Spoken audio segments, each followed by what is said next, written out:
Gemini Enemy présente Blabla Science. Aujourd'hui, de Zénon à l'univers fractal. Bienvenue dans cette nouvelle exploration approfondie. Aujourd'hui, on s'immerge dans une réflexion absolument vertigineuse. Ah oui, c'est le moins qu'on puisse dire. Ça vient d'une transcription fascinante. En fait, c'est un dialogue à bâton rompu entre un esprit humain particulièrement curieux et une intelligence artificielle. Un échange vraiment dense. Exactement.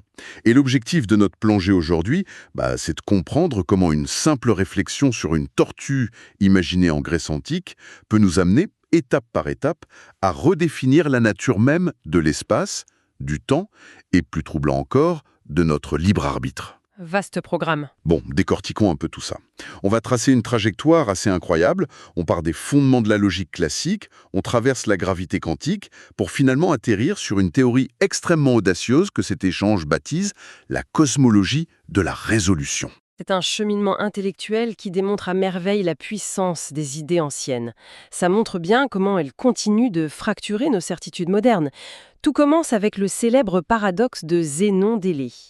L'histoire d'Achille et la tortue. C'est ça. Ceux qui s'intéressent un peu à la philosophie ou aux mathématiques connaissent bien cette histoire. Le concept est redoutable. Achille laisse une avance à la tortue. Pour la rattraper, il doit atteindre le point de départ de la tortue. Logique. Mais pendant ce temps, elle a avancé. Il doit ensuite attendre ce nouveau point, mais elle est encore avancée. Et le processus se répète à l'infini. Un vrai cauchemar. Zénon en concluait que le mouvement n'était qu'une illusion, car il est soi-disant impossible de franchir une infinité d'étapes. On sait aujourd'hui que les mathématiques modernes résolvent ce problème par les séries convergentes. Les fameuses fractions qui s'additionnent. Oui, un demi, plus un quart, plus un huitième, et ainsi de suite. Une infinité d'étapes, de plus en plus courtes, peut parfaitement être accomplie dans un temps fini. Mais au-delà de cette pirouette mathématique, c'est vraiment l'approche philosophique qui donne le premier grand coup de pied dans la fourmilière. Tout à fait. Et ce qui m'a frappé ici, c'est l'intervention d'Henri Bergson dans cette réflexion. Ah oui, le philosophe français. Il fait une distinction brillante qui permet de débloquer notre cerveau. Il explique que diviser une ligne sur un bout de papier, ça n'est pas du tout la même chose que diviser le mouvement réel. La carte et le territoire, en somme. C'est exactement ça. Sur le papier, la trajectoire est une abstraction spatiale. On peut s'amuser à la couper en deux à l'infini avec un crayon. Mais le mouvement d'Achille, l'action même de courir, c'est un élan fluide, un acte continu et indivisible.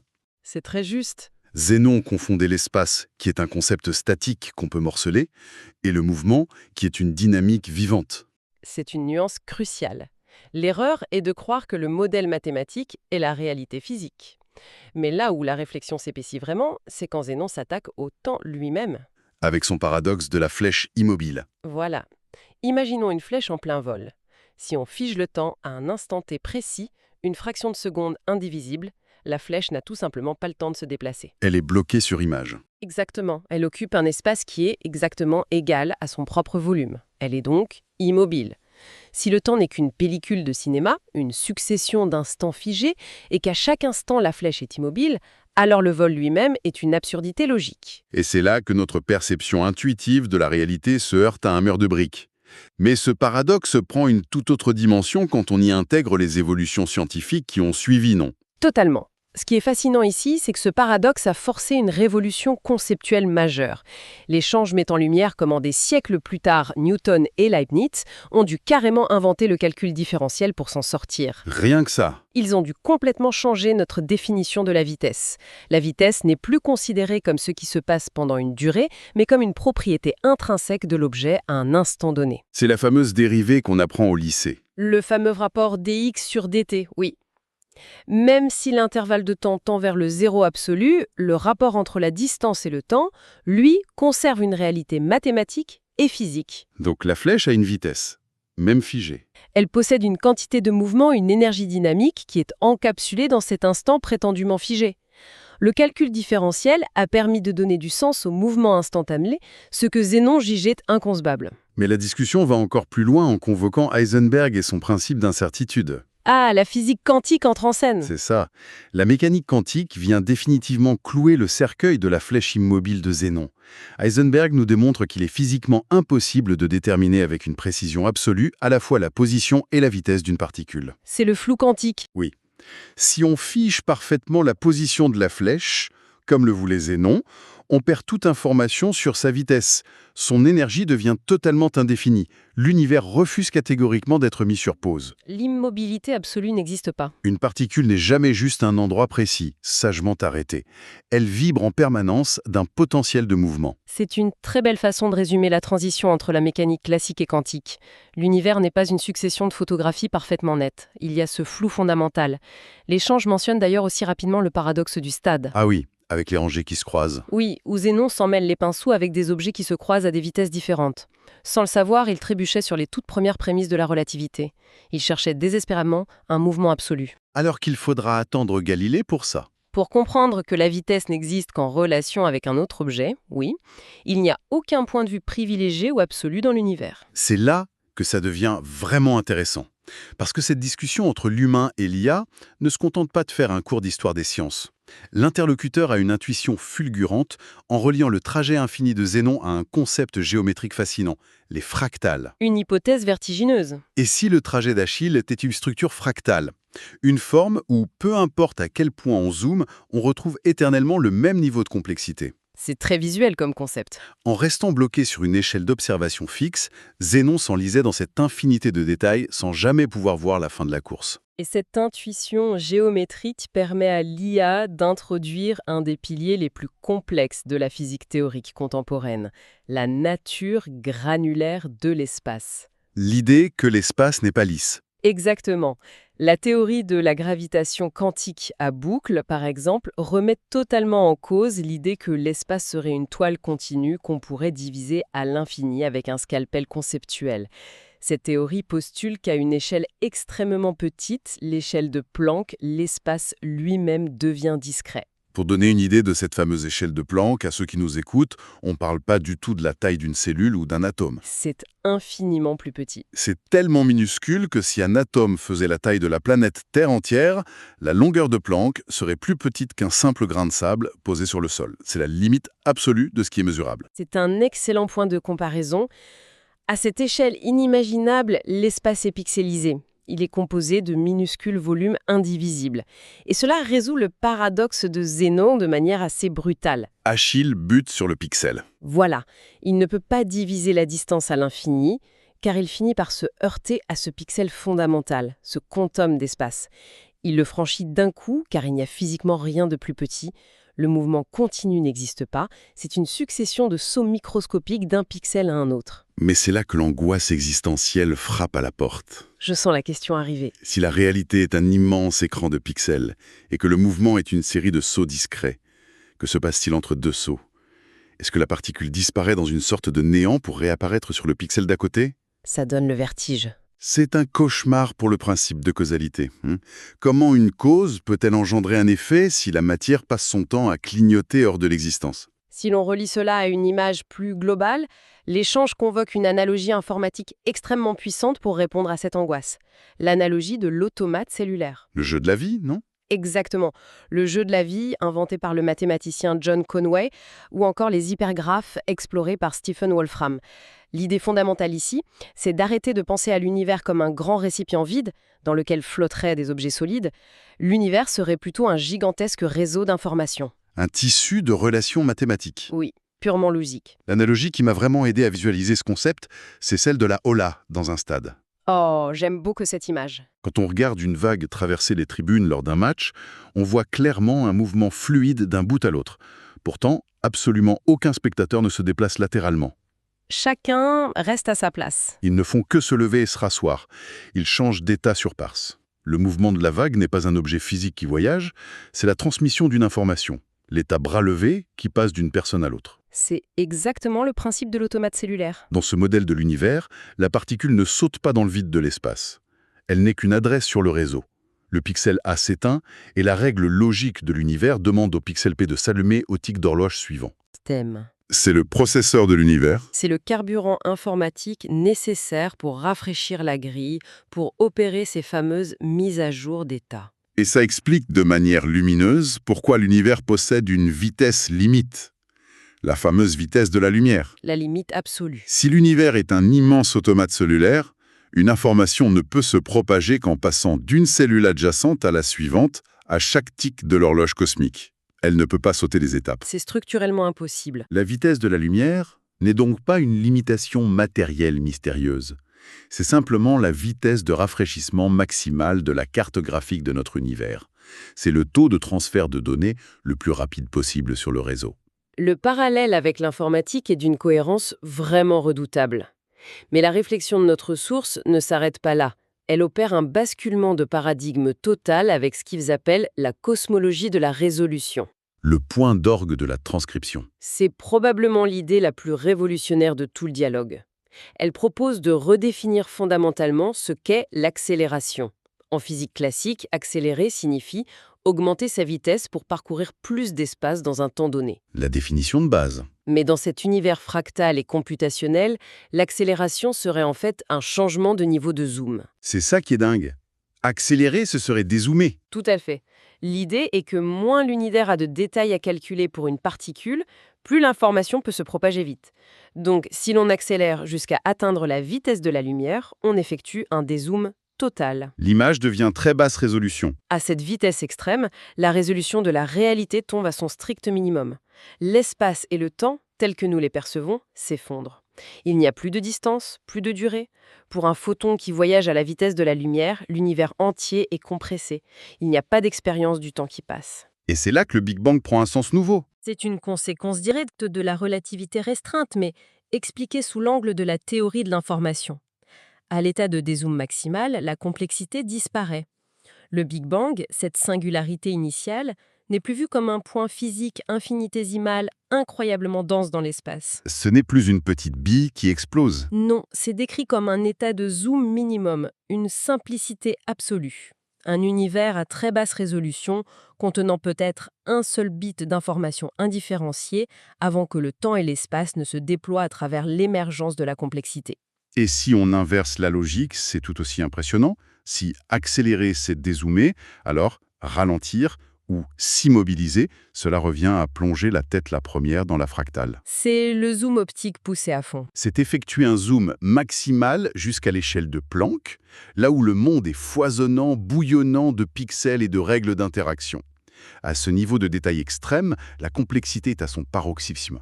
Et parce que le processeur de l'univers doit calculer une quantité astronomique de données pour maintenir cette structure complexe, eh bien le temps s'écoule lentement. C'est une interprétation remarquable. Cela donne un tout nouveau visage à l'expansion de l'univers. Ce que nos télescopes observent, ce ne serait pas un contenant physique qui s'étire dans un vide extérieur. Ce serait l'ajout de détails. Ce serait plutôt le déploiement interne de détails de plus en plus fins. L'univers qui calcule de nouvelles couches fractales. Et cette approche permet même d'intégrer la gravité de manière très intuitive. Comment ça se traduit ? Dans cette cosmologie, la gravité n'est plus une déformation géométrique d'un tissu élastique. C'est une zone de l'univers qui force un zoom local extrêmement intense. C'est là que notre analogie de l'ordinateur prend tout son sens. Quiconque a déjà joué à un jeu vidéo très gourmand en ressources connaît ce phénomène. Le fameux lag. Exactement. Quand on arrive dans une zone de la carte où il y a trop d'effets de lumière, trop de personnages, trop de textures à calculer en même temps, l'ordinateur se met à ramer. L'image saccade, le temps semble ralentir dans le jeu. Le processeur ne suit plus. Eh bien, une planète massive ou un trou noir, ce serait exactement ça. Une zone où la densité de l'information est telle que le processeur cosmique peine à faire les calculs. En conséquence, le taux de rafraîchissement chute et le temps ralentit physiquement autour de cet objet massif. C'est la relativité générale d'Einstein, mais traduite dans le langage d'un administrateur système. C'est fou de voir ça comme ça. C'est une traduction très élégante des lois de la thermodynamique et de la gravité. Mais après avoir bâti cette immense architecture computationnelle de la réalité, le dialogue ramène la focale sur un point beaucoup plus intime. Il s'attaque aux conséquences philosophiques d'un tel modèle sur notre propre condition. Alors, qu'est-ce que tout cela signifie pour nous, au milieu de cet hypergraphe, de ces milliards de pixels clignotants et de ces zooms fractales? Quelle est la place de l'être humain? Sommes-nous des simples paquets d'informations traités par un algorithme implacable, dénué de toute volonté propre? On en arrive à l'éternel débat sur le libre arbitre face au déterminisme. Pour aborder cette question, la discussion déploie un concept très inspiré du philosophe Spinoza, le gradient de liberté. Ce gradient n'est pas uniforme, il dépend directement de notre niveau de zoom dans cette fameuse fractale universelle. Analysons d'abord les deux extrêmes. Commençons par le niveau 0. Au niveau zéro, c'est-à-dire à la vitesse de la lumière ou lors de l'état originel du Big Bang, la résolution est si basse qu'aucun détail n'est fixé. C'est l'océan de la cohérence quantique pure. Donc tout est possible. Un état de potentiel absolu, sans structure, sans règles contraignantes, mais aussi sans aucune forme de conscience organisée. D'accord. Et si on plonge tout au fond au niveau maximum de zoom, à cette fameuse échelle de Planck? Là, on entre dans la prison dorée du déterminisme absolu. Si on observe la réalité avec ce niveau de résolution parfait, on voit la machinerie intime de l'automate cellulaire. On voit chaque pixel, chaque règle de transition qui dicte inéluctablement l'état suivant. L'engrenage parfait. À cette échelle, chaque événement, y compris l'influx nerveux dans notre cerveau qui nous fait lever le bras, est la conséquence mathématique inévitable de l'état précédent. Si un observateur omniscient pouvait voir l'univers à ce niveau de détail, il constaterait que le hasard n'existe pas. C'est terrifiant. Le libre arbitre n'y serait qu'une illusion causée par notre incapacité à calculer toutes ces variables. C'est le cœur de la pensée de Spinoza. Nous nous croyons libres uniquement parce que nous ignorons les causes qui nous déterminent. C'est une pensée assez vertigineuse et, pour être honnête, un peu glaçante. Savoir que nos choix les plus intimes pourraient n'être que le résultat d'une équation inévitable calculée à l'échelle d'un pixel quantique, mais l'échange nous offre une bouée de sauvetage conceptuelle très poétique, la zone intermédiaire. Heureusement pour nous. La réalité humaine ne se situe ni à la vitesse de la lumière, ni à l'échelle de Planck. Nous naviguons au beau milieu de ce gradient. Exactement. L'échelle humaine est un compromis structurel. C'est une zone de résolution intermédiaire où émerge la conscience. D'un côté, il y a eu suffisamment de ce qu'on appelle la décohérence quantique pour que la réalité se fige et se structure, permettant la création d'étoiles, d'ADN, de mémoire. Les briques de la vie. Mais de l'autre côté, nous n'avons pas accès à l'hyper-résolution de l'échelle de Planck. Ce voile d'ignorance, ce flou résiduel crée l'espace mental nécessaire pour que l'expérience du choix et donc du libre arbitre ait un sens. C'est comme le réglage de la focale sur un appareil photo. Si on fait une mise au point à l'infini, l'arrière-plan est net, mais l'avant-plan disparaît dans le flou. On ne voit pas les détails humains. L'image est perdue ? Et si on utilise un objectif macro extrême pour photographier les fibres microscopiques d'une feuille, on perd totalement la vision de la forêt. L'existence humaine, c'est cet équilibre de mise au point précis qui laisse le sujet net tout en gardant une part d'inconnu, d'incertitude dans le décor, ce qui rend l'action possible. Une excellente analogie optique pour une théorie basée sur la résolution. Et c'est cette position très particulière sur l'échelle du zoom qui amène l'humain et l'IA à une réflexion finale sur la mortalité. C'est sans doute le moment le plus touchant du dialogue. La fin du voyage. Si la vie humaine est une construction incroyablement complexe, un château de cartes d'informations maintenu en équilibre à un niveau de zoom très spécifique, alors la mort n'est plus vue comme une annihilation. La mort devient l'ultime des zooms. C'est une vision incroyablement apaisante, je trouve.